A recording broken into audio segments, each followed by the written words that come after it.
People देव की यह कथा। एक बूढ़ा ब्राह्मण था। वह हर रोज पीपल को जल से सींचता था। पीपल में से रोज एक लड़की निकलती और कहती, पिताजी मैं आपके साथ जाऊंगी।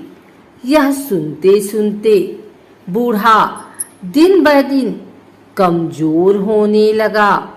बुढ़िया ने पूछा कि क्या बात है। बूढ़ा बोला कि पीपल से एक लड़की निकलती है और कहती है कि वह भी मेरे साथ चलेगी। बुढ़िया बोली, कल ले आना उस लड़की को, जहाँ 6 लड़कियां पहले से ही हमारे घर में हैं, वहाँ 7वीं लड़की और सही। अगले दिन बूढ़ा उस लड़की को घर ले आया। घर लाने के बाद बूढ़ा आटा मांगने गया तो उसे पहले दिनों की अपेक्षा आज ज्यादा आटा मिला। जब बुढ़िया वह आटा छानने लगी तो लड़की ने कहा कि लाओ माँ, मैं छान देती हूँ। जब वह आटा छानने बैठी तो परात भर गई। उसके बाद माँ खाना बनाने जाने लगी तो लड़की बोली कि आज रसोई मैं बनाऊंगी। तो बुढ़िया बोली कि ना, तेरे हाथ जल जाएंगे। लेकिन लड़की नहीं मानी और वह रसोई में खाना बनाने गई तो उसने तरह तरह के 36 व्यंजन बना डाले और आज सभी ने भर पेट खाना खाया। इससे पहले वह आधा पेट भूखा ही रहते थे। रात हुई तो बुढ़िया का भाई आया और कहने लगा कि दीदी मैं तो खाना खाऊंगा। बुढ़िया परेशान हो गई कि अब खाना कहाँ से लाएगी। लड़की ने पूछा कि माँ क्या बात है। उसने कहा कि तेरा मामा आया है और रोटी खाएगा, लेकिन रोटी तो सबने खा ली है, अब उसके लिए कहाँ से लाऊंगी। लड़की बोली कि मैं बना दूंगी और वह रसोई में गई और मामा के लिए 36 व्यंजन बना दिए। मामा ने भर पेट खाया और कहा भी ऐसा खाना इससे पहले उसने कभी नहीं खाया है। बुढ़िया ने कहा कि भाई तेरी पावनी भांजी है, उसी ने बनाया है। शाम हुई तो लड़की बोली कि माँ चौका लगा के चौके पर दिया जला देना, कोठे में मैं सोऊंगी। बुढ़िया बोली कि ना बेटे, तू डर जाएगी।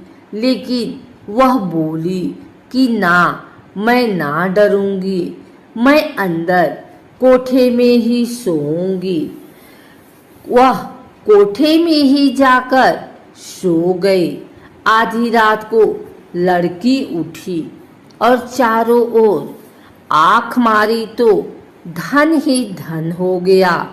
वह बाहर जाने लगी तो एक बूढ़ा ब्राह्मण सो रहा था। उसने देखा तो कहा कि बेटी तू कहाँ चली।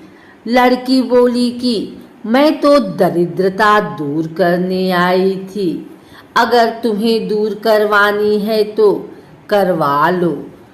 उसने बूढ़े के घर में भी आग से देखा तो चारों ओर धन ही धन हो गया। सुबह सवेरे सब उठे तो लड़की को न पाकर उसे ढूंढने लगे कि पावनी बेटी कहाँ चली गई। बूढ़ा ब्राह्मण बोला कि वह तो लक्ष्मी माता थी। जो तुम्हारे साथ मेरी दरिद्रता भी दूर कर गई। हे लक्ष्मी माता, जैसे आपने उनकी दरिद्रता दूर की, वैसे ही सबकी करना। पीपल देवताओं का साकार रूप है। पीपल को जल चढ़ाने से देवता सकारात्मक ऊर्जा बढ़ाते हैं।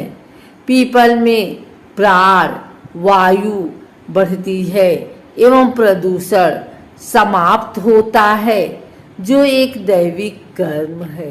पीपल पेड़ों में सबसे श्रेष्ठ माना जाता है।